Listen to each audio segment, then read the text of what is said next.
From WJZ, this is breaking news.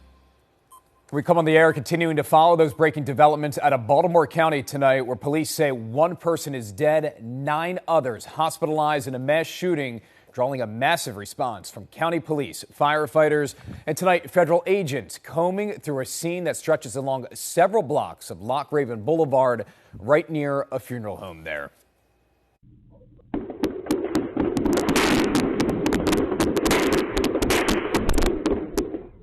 And this just into the WJZ newsroom at 11. Video from that doorbell camera near the scene giving a dramatic account tonight with a barrage of gunshots audible. And police confirm they are not sure how many shots were fired or how many shooters may have been involved.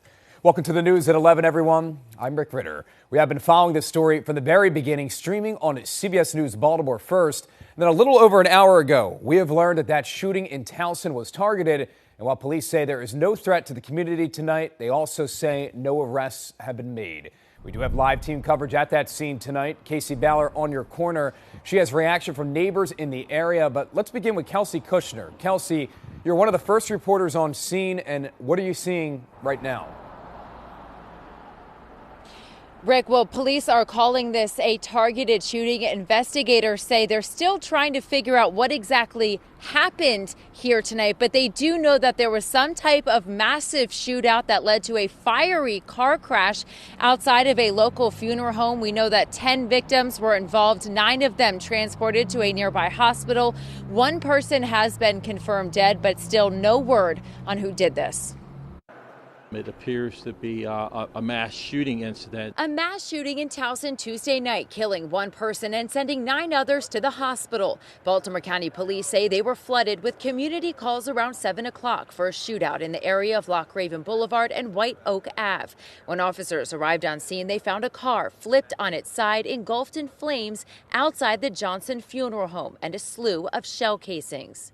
At this time, we're still investigating that and trying to determine those circumstances. What we do know is that the vehicle appeared to flip over that location. It caught fire somehow.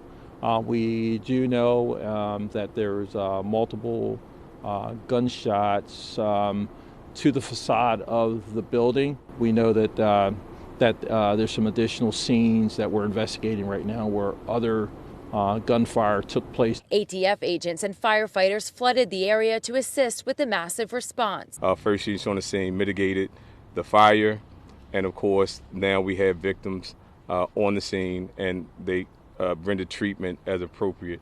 Investigators are calling this a targeted shooting, reassuring the public there is no threat to the community. This is an incident that is shocking, particularly for those of us in Baltimore County.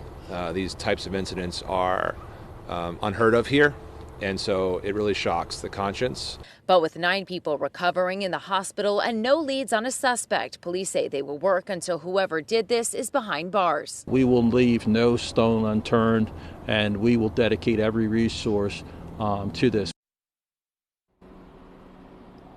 Still a lot of unanswered questions. Police, though, were able to confirm that there was not a funeral happening at the time of this incident. They say they are still trying to figure out who exactly was injured by gunfire and who was injured in the crash. Out of those 9 victims that were taken to the hospital, they said they are still searching the area for surveillance video to try to track down the suspect or suspects involved. Reporting live tonight, Kelsey Kushner for WJZ. An investigation that is just getting started. Kelsey, thank you. Our team coverage continues now with Casey Baller. And Casey, you spoke with a business right along the road where this scene played out tonight. What are they telling you? Yeah, Rick, several business owners we spoke to tonight, actually, and many of them not interested in talking on camera, but they did tell us that this is a very uncommon scene to see here on Loch Haven Road. Take a look behind me. You can see right now what's roped off is a funeral home, I should say, on Loch Haven. And if you zoom in closely, you can see that vehicle that crashed. You can see fragments of that vehicle right on the lawn of that funeral home. Now, again, multiple businesses sit on this street, and they say they heard a loud boom around 7 tonight. They even got calls from friends about a car on fire. Not long after, they saw several officers and firefighters block off the road to really assess the situation here. Now, what seems to be roped off again is the Johnson Fosbrink Funeral Home. An employee there told us off camera there's visible damage to the siding of the building, and again, you can see a vehicle on its side. But she also told me that this business closed up around 4 this afternoon. When she heard about the shooting, she raced back over here to see what happened. She wasn't the only one here, though, questioning what was going on at this scene. Here's what a nearby neighbor had to say. We live right up the street. Because I was at work, so I didn't hear it. My wife called me and said, hey, be careful, there's a bunch of police and everything. I'm like, that's crazy. Like, nothing like that. That's a rarity to happen around here. We've been living here for over a year, so it's definitely troubling to hear.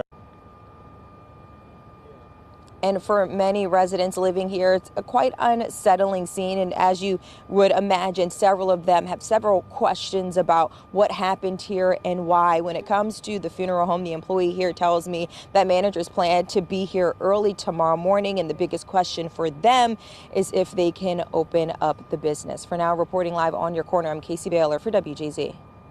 Casey and Kelsey, great coverage. Thank you. We're going to check back in a little later on in this newscast for another update, and you can stay up to the minute with any late-breaking developments online on this story.